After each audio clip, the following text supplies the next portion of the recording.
Let's go quick. It will be 1 minute. So since you will be on the Linux, right? It's a black screen, right? Go back. You are in the black screen, and you will be creating like this many directory, right? You will be in depth many places, many times for the configuration for your own sanity.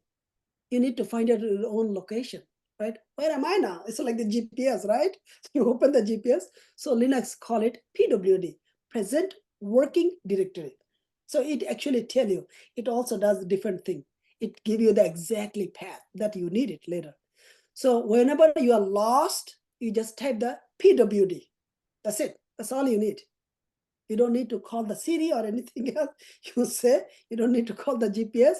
In the Linux, you call the PWD. Where am I? So it is telling you, you are exactly in the /home and /Ubuntu.